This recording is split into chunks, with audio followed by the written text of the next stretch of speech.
Hello student, today our next topic Rutherford model of the atom। चलिएगा Rutherford model of the atom को समझते हैं। क्या Rutherford model? पिछले वीडियो में साइंटिस्ट रदरफोर्ड ही थे, हमने समझा था डिस्कवरी ऑफ न्यूक्लियस। थोड़ा इसको समझेंगे भी रदरफोर्ड मॉडल है क्या, रदरफोर्ड ने क्या कहा था। देखिएगा रदरफोर्ड ने कहा कि जो एटम का स्ट्रक्चर है वो तो हम पहले ही पढ़ चुके थॉमसन मॉडल में। थॉमसन मॉडल में पढ़ चुके हैं हम कि थॉमसन मॉडल क्या होता है।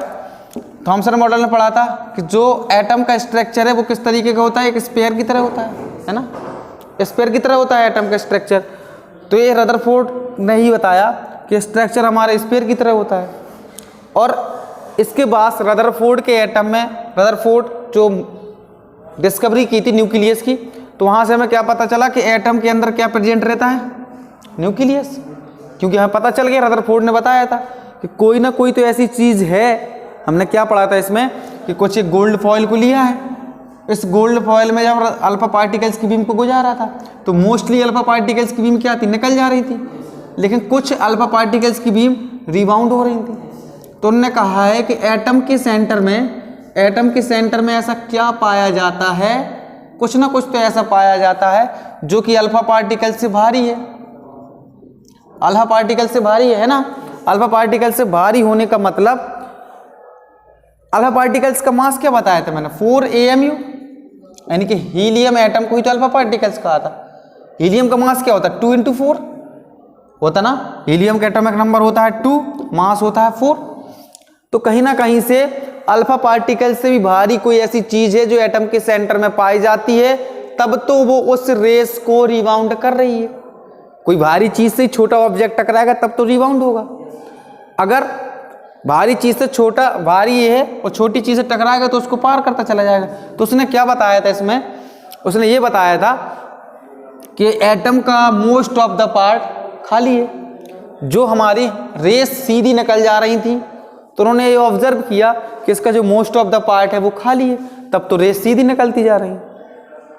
और उन्होंने फिर देखा कि कुछ रेज स्मॉल एंगल से डिफ्लेक्टेड हो रही थी डिफ्लेक्टेड। तो सेकंड ऑब्जर्वेशन क्या था, उन्होंने ये ऑब्जर्व किया कि इस एटम के अंदर मास प्रेजेंट है, तब तो ये उसको डिफ्लेक्टेड कर रही है। मतलब कुछ ना कुछ मास प्रेजेंट है, तब तो जाके उसको डिफ्लेक्टेड कर दे रही है। इसके बाद थर्ड ऑब्जर्वेशन क्या देखा कि उसमें मास बहुत ही ज्यादा प्रेजेंट है, जो कि उसका न्यूक्लियस है। तो ये डिस्कवरी हो चुकी थी न्यूक्लियस की। और न्यूक्लियस कैसा है, पॉजिटिवली चार्ज है, जब तो इस अल्फा पार्टिकल्स की बीम को रोक रहा है, क्योंकि अल्फा पार्टिकल्स का मास कैसा, 4 AMU है। तो न्यूक्लियस की डिस्कवरी हो चुकी है ना इधर से। अब इसके बाद न्यूक्लियस की डिस्कवरी के बाद रदरफोर्ड ने बताया कि एक एटम है, उस एटम के अंदर न्यूक्लियस प्रेजेंट है। सपोज हमारे पास वो एटम है हीलियम एटम, तो इसका एटॉमिक नंबर 2 होता है, इसका मास 4 होता है। एटॉमिक नंबर 2 है, मास 4 होता है। अब अगर इसमें इलेक्ट्रॉन प्रोटॉन को पता करें हम तो आसानी से कर सकते हैं। देखिएगा, समझिएगा इलेक्ट्रॉन प्रोटॉन किस तरीके से पता करते हैं। किसी भी एटम में इलेक्ट्रॉन कितने हैं, प्रोटॉन कितने हैं और न्यूट्रॉन कितने हैं। तो यहां से इलेक्ट्रॉन इज इक्वल टू होता है एटॉमिक नंबर, यानी कि जितने उसका एटॉमिक नंबर होगा वही इसका इलेक्ट्रॉन होंगे। और इलेक्ट्रॉन इज इक्वल टू होता है प्रोटॉन, इलेक्ट्रॉन किसके इक्वल होंगे, प्रोटॉन के। और इलेक्ट्रॉन होते हैं नेगेटिव चार्ज, समझते जाना बहुत अच्छे से बेटा। नेगेटिव चार्ज, इलेक्ट्रॉन क्या होते हैं, नेगेटिव चार्ज। प्रोटॉन क्या होते हैं, पॉजिटिव चार्ज।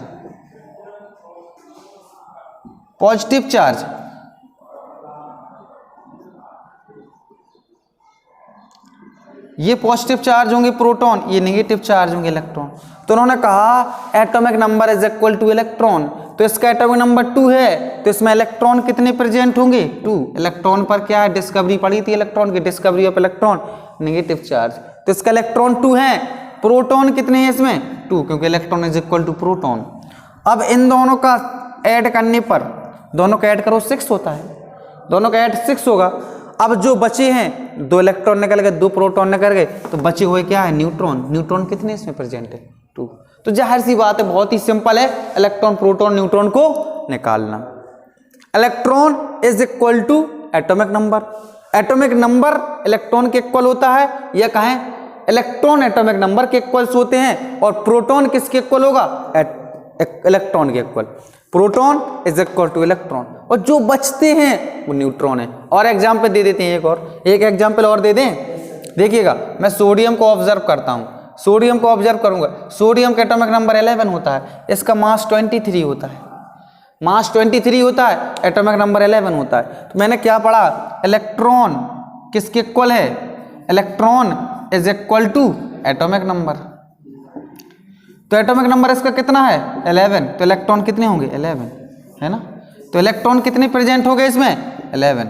और electron is equal to proton, तो प्रोटॉन कितने होंगे? 11। जो बचे हैं 11, 11, 22, जो बचे हैं वो कितने हैं? 12। तो क्या बचे? न्यूट्रॉन कितने होंगे? अब बात समझ में आ गई ना। इन तीनों का सम इन दोनों के सम के इक्वल आना चाहिए। कैलकुलेट करेंगे 12, 11, 11, इन दोनों का 12, 11, 23, ये 11 इसके इक्वल हो गई। तो इलेक्ट्रॉन प्रोटॉन न्यूट्रॉन निकालना क्लियर हो गया? क्लियर। अब देखिएगा, उन्होंने बताया था कोई एक एटम है, उस एटम में रदरफोर्ड का मॉडल क्या कहता है? रदरफोर्ड ने ये बताया था जो एक एटम है वो एक न्यूट्रल एटम है। कैसा एटम है? न्यूट्रल। न्यूट्रल एटम है। न्यूट्रल एटम का मतलब होता है उस पर कोई चार्ज ना हो। न्यूट्रल का मतलब कोई चार्ज ना हो, यानी कि जितने पॉजिटिवली चार्ज होंगे उतने नेगेटिवली चार्ज हो जाए, इट इज कॉल्ड न्यूट्रल। तो उसने कहा अगर एक हीलियम एटम लिया गया तो इस पर अगर 2 पॉजिटिव चार्ज हैं, यानी कि 2 प्रोटॉन प्रेजेंट है, proton always present in this nucleus.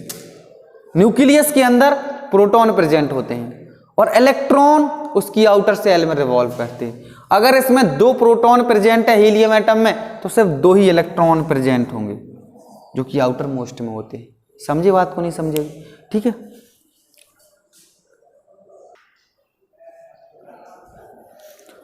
तो इसने क्या बताया रदरफोर्ड ने, कि रदरफोर्ड ने कहा कि जितने भी एटम होते हैं वो एक न्यूट्रल एटम की तरह काम करते हैं। और उन्होंने बताया कि न्यूट्रल एटम है तो कोई सा भी एटम ले लें, सपोज हम हीलियम एटम इधर लिया है, हम यहाँ पर कोई सा भी एटम ले लें, तो उसमें जितने इलेक्ट्रॉन प्रेजेंट होंगे उतने प्रोटॉन प्रेजेंट होंगे, तो न्यूट्रल एटम होगा। ठीक है। अब उन्होंने क्या बताया कि इलेक्ट्रॉन और प्रोटॉन इज इक्वल है, और उन्होंने ये कहा कि प्रोटॉन प्रेजेंट रहते हैं न्यूक्लियस में और इलेक्ट्रॉन रहते हैं अपनी सेल में। सेल, ये सेल है इसकी। देखो हीलियम है, तो हीलियम का अगर इलेक्ट्रॉनिक कॉन्फ़िगरेशन करता हूं मैं, 2 एटॉमिक नंबर होता है तो 1 क्या आएगा? 2 ही आएगा एटॉमिक नंबर। तो इसमें सेल कितनी है? एक ही सेल है। तो एक सेल मैंने बना दी। उन्होंने कहा सेल में इलेक्ट्रॉन्स रिवॉल्व करते हैं। क्या बताया उन्होंने? कि इलेक्ट्रॉन्स रिवॉल्व करते हैं।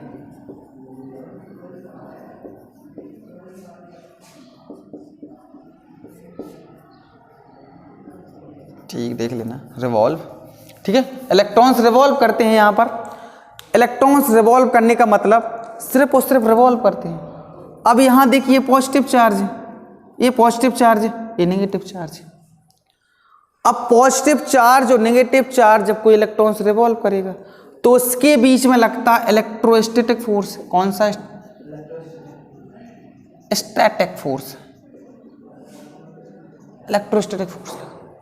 अब ये इलेक्ट्रोस्टैटिक फोर्स किस बला का नाम है?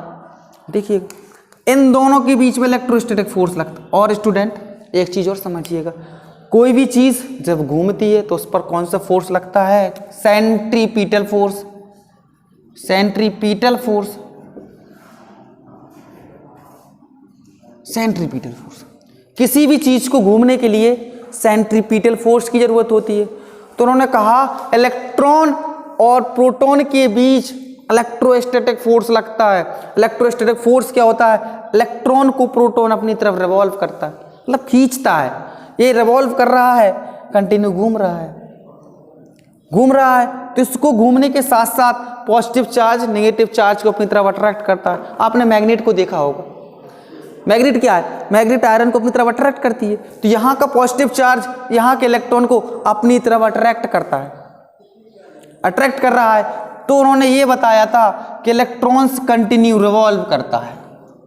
अब देखिएगा, अगर कोई भी चीज कंटिन्यू रिवॉल्व करेगी तो रिवॉल्व करने के दौरान अपनी एनर्जी को रेडिएट करेगी।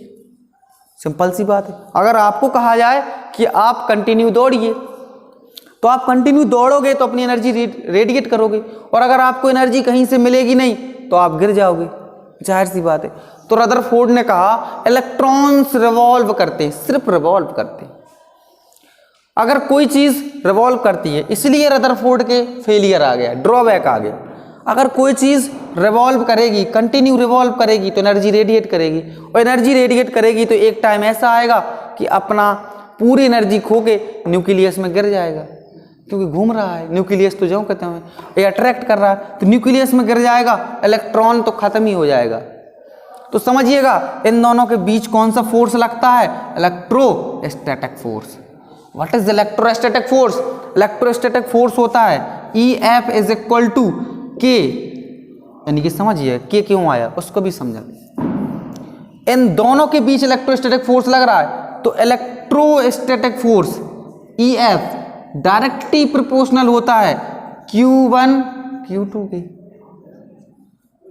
अब देखिएगा Q1 Q2 upon R square. अभी Q1 Q2 क्या है और R स्क्वायर क्या है, इसको भी समझना जरूरी है। इलेक्ट्रोस्टैटिक फोर्स, अब प्रोपोर्शनल का साइन हटाते हैं तो आपको पता है कांस्टेंट लगाते हैं, कांस्टेंट लगाया कि, और क्या हो गया Q1 Q2 upon R square. अब Q1 क्या है, तो Q1 है न्यूक्लियस का charge, Q1 is equal to nucleus charge.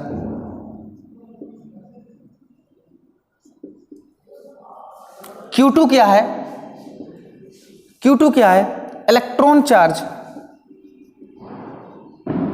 Electron charge. K क्या है, कांस्टेंट, ओके, K कांस्टेंट, और R क्या है, दोनों के बीच की रेडियस। क्या है, दोनों के बीच की रेडियस। तो R is equal to radius, या डिस्टेंस बोल सकते हैं हम, ठीक है, रेडियस दोनों के बीच की। तो ये लगता है इलेक्ट्रोस्टैटिक फोर्स, ये होता है पूरा इलेक्ट्रोस्टैटिक फोर्स, जो कि हमेशा इलेक्ट्रॉन और प्रोटॉन के बीच में लगता है। बात समझ में आई? क्या होता है, रदरफोर्ड ने क्या कहा कि इलेक्ट्रॉन्स सेल में प्रेजेंट होते हैं। ऑब्जर्वेशन सुन लीजिए, उन्होंने कहा proton always present in nucleus and electrons outermost shell में प्रेजेंट होते हैं। और ये ऑब्जर्व किया उन्होंने, कहा एक न्यूट्रल एटम होता है, हमेशा एटम कैसा होता है, एक न्यूट्रल होता है। और जब इलेक्ट्रॉन न्यूट्रल एटम की तरह काम करेगा, मतलब इलेक्ट्रॉन प्रोटॉन न्यूट्रल हो जाएंगे, किसकी वजह से एटम न्यूट्रल हो रहा है, पॉजिटिव और नेगेटिव की वजह से। जितना पॉजिटिव चार्ज उतना नेगेटिव चार्ज, तो पूरा का पूरा एटम न्यूट्रल हो गया। सेकंड उन्होंने कहा कि इलेक्ट्रॉन्स रिवॉल्व करते हैं, सिर्फ रिवॉल्व करते हुए कहा है कि इलेक्ट्रॉन्स कंटिन्यू अपनी सेल में वेरी हाई स्पीड, इतनी हाई स्पीड से इलेक्ट्रॉन्स रिवॉल्व करते हैं कि बहुत ही ज्यादा हाई स्पीड होती है, उसकी हम देख नहीं सकते उसको। तो जब उन्होंने ये बताया कि इलेक्ट्रॉन्स रिवॉल्व करते हैं, आगे इसके ड्रॉबैक भी आ गए। ड्रॉबैक क्या होंगे, वही बताया मैंने ड्रॉबैक। इन दोनों के बीच में इलेक्ट्रोस्टैटिक फोर्स लगता है, तो प्रोटॉन इलेक्ट्रॉन को अपनी तरफ खींचेगा, पॉजिटिव चार्ज इलेक्ट्रॉन को अपनी तरफ खींचेगा, और ये जब रिवॉल्व कर रहा है इलेक्ट्रॉन तो उस दौरान एनर्जी भी रेडिएट करेगा। जब एनर्जी रेडिएट करेगा तो एक टाइम ऐसा आएगा इलेक्ट्रॉन इस न्यूक्लियस चार्ज में गिर जाएगा और उसका अस्तित्व खत्म हो जाएगा। तो कुछ इसके ड्रॉबैक थे, और इसकी क्या रदरफोर्ड के मॉडल हैं उनको भी लिख लेते हैं, थोड़ा सा इसको साफ करते हैं। अभी हम नोट करने की जरूरत हो तो नोट कर लीजिए, इसको साफ कर देते हैं।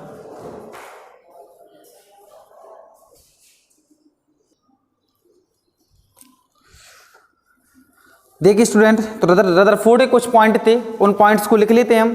कौन कौन से पॉइंट है? फर्स्ट नंबर पॉइंट इनका क्या था, an atom consist of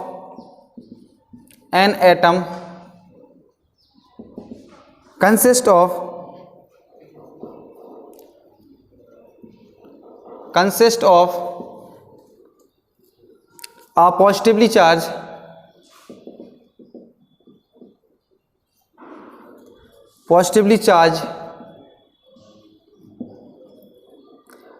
dense and very small nucleus, dense and very a small nucleus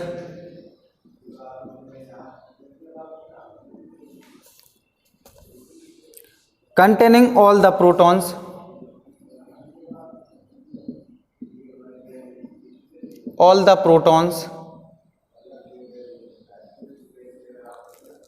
and neutrons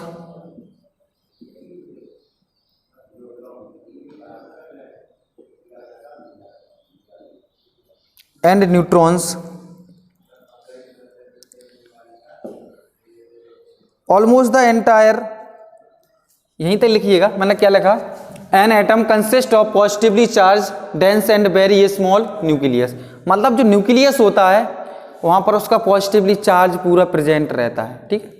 second point है the nucleus is surrounded by negatively charge, the nucleus is surrounded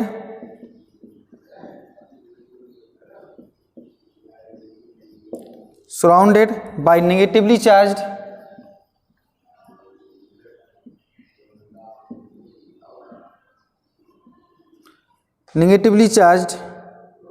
electron,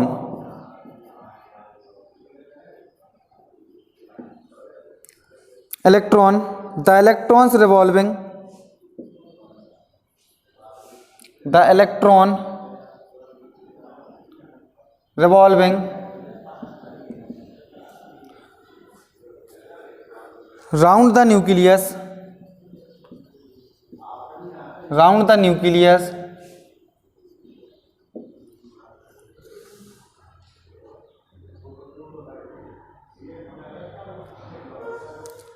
in circular paths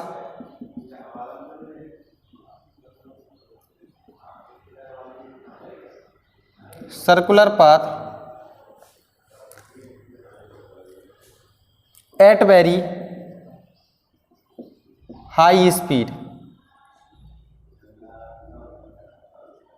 देखिए मैंने बताया था ना कि क्या बताया तुमने कि इलेक्ट्रॉन्स जो होते हैं वो आउटर सेल में होते हैं इसकी, और आउटर सेल में होने के साथ साथ बहुत ही ज़्यादा स्पीड से वो रिवॉल्व करते हैं।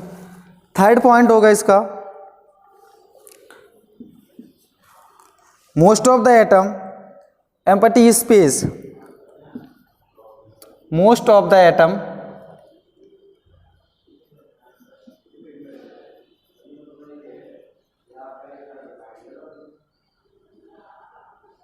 is empty as space।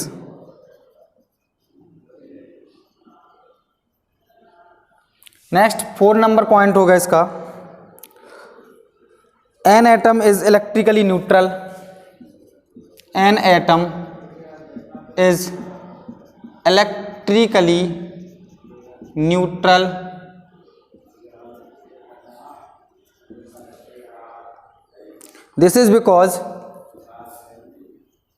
this is because the number of protons and electrons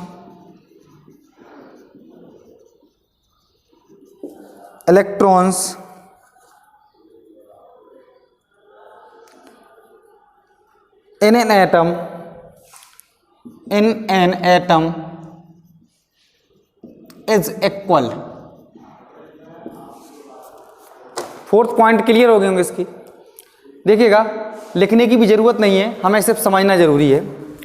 बहुत ज़्यादा इसको अपने आप से पॉइंट बना सकते हैं। पहला पॉइंट, इसका जो पॉजिटिवली चार्ज होगा वो न्यूक्लियस के अंदर प्रेजेंट होगा। सेकंड पॉइंट है, इसके आउटर मोस्ट सेल में इलेक्ट्रॉन्स होते हैं, वो कंटिन्यू रिवॉल्व करते हैं बहुत ज़्यादा स्पीड से। थर्ड पॉइंट है, उसका ज़्यादातर जो स्पेस होता है एटम का वो खाली होता है। Next, an atom is neutral, electrically neutral का मतलब जिसमें नंबर ऑफ इलेक्ट्रॉन 2 है तो नंबर ऑफ प्रोटॉन्स भी क्या है 2 में, तो एक न्यूट्रल एटम की तरह काम करेगा। चलिए नेक्स्ट वीडियो में देखते हैं बोर्स का मॉडल क्या था। Thank you.